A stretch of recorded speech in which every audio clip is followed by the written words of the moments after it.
지난 시간에 이어서 이번 시간에는 그 삼국 고구려 백제 신라 이 삼국의 관식은 서로 어떤 공통점이 있으며 그 상이한가 또 그 원리는 어떤가 이것을 비교 검토해 보도록 하겠습니다. 집안에서 출토된 고구려 금동관입니다. 이 고구려 금동관은 다른 강의 때도 이제 제시된 그림인데 요 모양이 그 대문구 도기부회도 나타나 있다고 말씀드렸죠. 곧 태양의 광망을 나타낸 것이고 이것이 후대에 오면서 조선시대 정자관과 같이 삐쭉삐쭉한 그런 관이 됐습니다. 요 관은 지금은 여기에 분리되어 있습니다만 여기에 장착되는 것이 원형이고 요게 솔개의 날개, 요게 솔개의 깃을 썰어서 꼬아가지고 나타냈고 요 위에 봉오리에 불꽃 문양, 불꽃 문양의 그 회전 무늬 안에 새가 있고 이런 특징이 있죠. 지금 이러한 고구려 금동관의 깃털 양식을 나타낸 것은 의성 탐리 출토 금동관에도 그런 것을 볼 수 있습니다. 의성 탐리 출토 금동관의 이 상단 봉우리 양식은 고구려 금동관하고는 좀 다른 점이 있던데 어떻든 같은 형태로 봐야 되겠고, 그 다음에 이것은 황남대총 신라 98로 고분 황남대총 남분 남자 무덤에서 출토된 은관입니다. 이 새의 날개를 상징한 여기에 역시 금동판을 썰어서 꽈가지고 깃털 양식을 나타내고 이것은 변관 형식으로서 솔개의 정면에서 본 머리 형태를 나타내고 있습니다. 이거 역시 고구려 금동관인데 지금 이 관 다 테두리는 없이 이와 같은 옆에 날개 형식만 있는데 특징은 이 중앙에 촘촘하게 솔개 문양을 박아놨다는 것, 이것을 알 수가 있습니다. 이와 같이 새 양식이 새가 있고 새의 날개 양식을 관식화했다. 이것을 삼국의 비슷한 양식으로 볼 수가 있습니다. 근데 여기서 백제는 이와 똑같은 그런 양식은 아직 출토되지 않았어요. 그러나 의성 탐리 요거는 원삼국 시대라고 할 수 있습니다. 가야 시대 또는 원삼국 시대라고 할 수 있는데 의 양식, 고구려의 양식, 신라의 양식 통일성을 알 수가 있어요. 그 다음에 날개와 중앙을 나타낸 이것은 발해의 그 정효 공주묘에서 출토된 관식에서도 엿볼 수 있습니다. 예, 이것은 금도금이 아주 화려하게 아직 살아있는데 그 이러한 양식을 보면은 그 불꽃 무늬와 새와 그런 양식적인 관식화가 공통적으로 나타나 있다. 이것을 다시 설명할 수 있을 것 같습니다. 이건 지난 시간에도 설명했던 것입니다만 이 불꽃 무늬가 이와 같이 간동 그려진 디자인 형태로 되어서 이 모양이 마치 그 나무 가지 모양이다 해서 수지형, 또 사슴뿔 형태다 해서 녹각형, 이렇게 말하는 것은 이러한 양식의 기원이 불꽃 무늬에 있고 그것이 이런 변화 과정을 아직 이해하지 못한 보이는 대로 이름 붙인 그런 것이라고 볼 수 있어요. 그래서 이것이 원조격의 형태, 조형, 할아버지 조형이므로 이 불꽃무늬가 관식화되었다는 것을 알고, 이름도 그 삼국 관식의 화염무늬, 불꽃무늬. 화염무늬라 하면은 그것이 한자 말이니까 싫다는 분들도 있어서 그걸 불꽃무늬. 불꽃무늬가 권위와 고기성을 나타내는 중요한 무늬로 등장한다, 이것이죠. 자, 이건 또 뭐냐 하면은, 이것은 전번에도 봤지만은 동경박물관에 있는 창녕에서 출토된 가야금동관인데, 이 금동관의 이 뒷꽂이의 소슴대, 이것이 절풍의 변화 양태라고 봤고, 이 소슴대가 오늘날까지도 일본 천황의 관식에 살아있다, 이런 말씀을 드렸습니다. 대구 경북대학교 의과대학 교수셨던 이양선 박사, 국은, 이분의 호가 국은입니다. 그래서 국은 이양선 박사가 그 경주박물관에 소장품을 많이 기증해서 특별실이 있는데, 그 소장품 가운데 이 관 뒷꽂이, 그러니까 관 자체는 소실되고 이 뒷꽂이 하나만 수집되어 가지고 있던데, 이것을 김종철 교수님께서 상세히 설명을 했다고 했습니다. 이거 역시 이것과 이것의 같은 맥락의 소슴 뒷꽂이가 아니냐, 곧 절풍의 금속 절풍이 아니냐, 금속 절풍, 이런 설명을 저는 하고 싶습니다. 그런데 이러한 것이 천마총에서 출토됐거든요. 천마총 1973년 발굴할 때 이런 것이 출토됐어요. 이것이 뭐냐? 경주박물관에 진열되어 있습니다. 가면은 이것이 결국 이러한 것의 원형에서 분리된 출토물이 아니냐, 저는 그렇게 봤어요. 아직까지 뭐 이것이 무엇인지 고고학적으로 설명된 바는 없지만, 저는 같은 맥락으로 이것의 연결, 곧 관식의 일부인데 그 뒷꽂이, 그 뒷꽂이는 절풍의 변형, 절풍의 양옆에 세우는 것이 뒷면으로 와서 단일하게 새의 꼬리처럼 소슴대를 세운 것, 그것으로 저는 설명드리는 바입니다. 그런데 이러한 비슷한 것으로 볼 수 있는 것이 또 전라남도에서 출토됐다고 하는, 이거 역시 동경박물관에 있어요. 동경박물관에 있는데 이것은 금으로 된 겁니다. 금으로. 동경박물관 진열품인데 수집하기를 전남 고분에서 수집됐는데 거기에 대한 구체적인 설명은 없습니다. 다만 이런 것이 무엇이었느냐.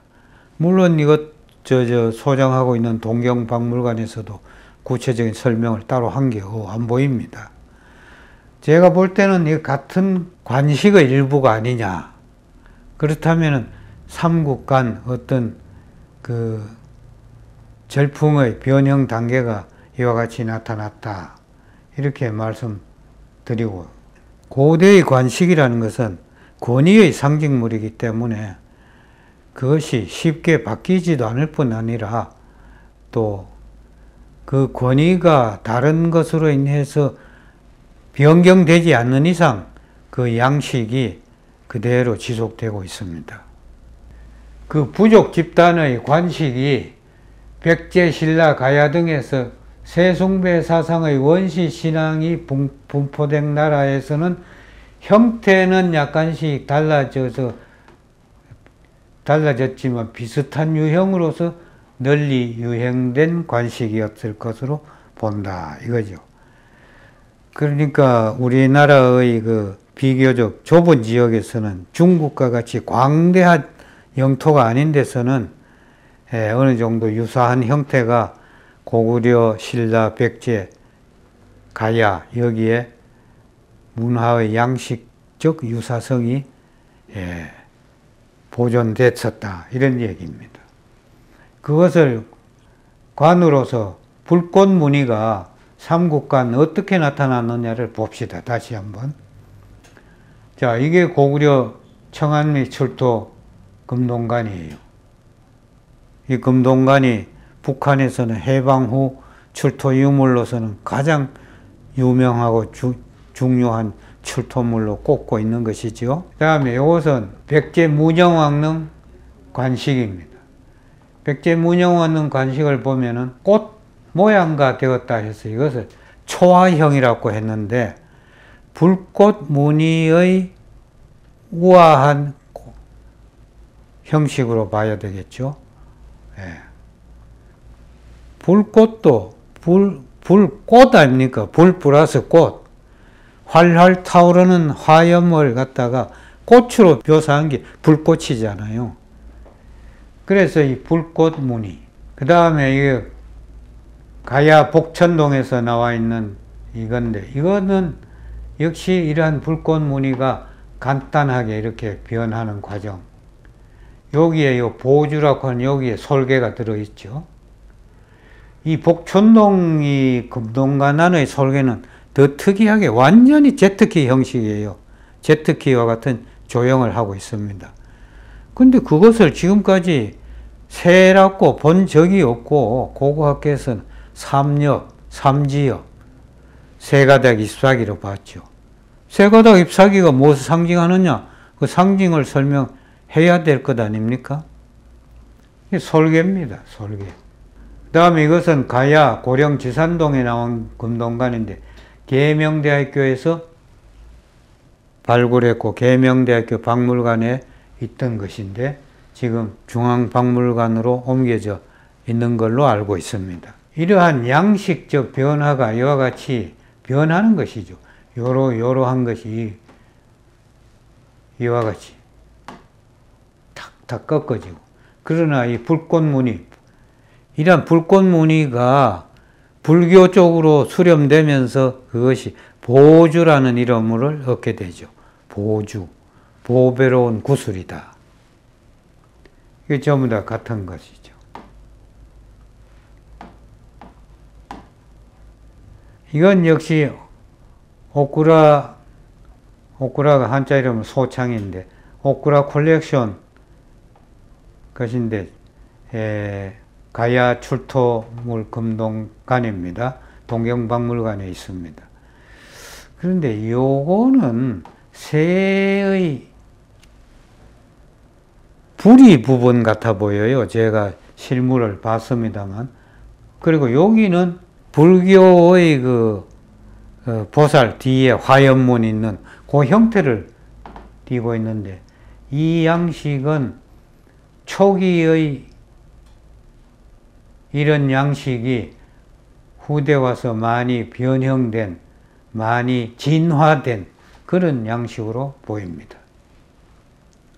이것이 금관으로 오면은 완전히 화염무늬는 직각화, 이러한 형식은 90도로 직각화되어서 이렇게 되고, 그 다음에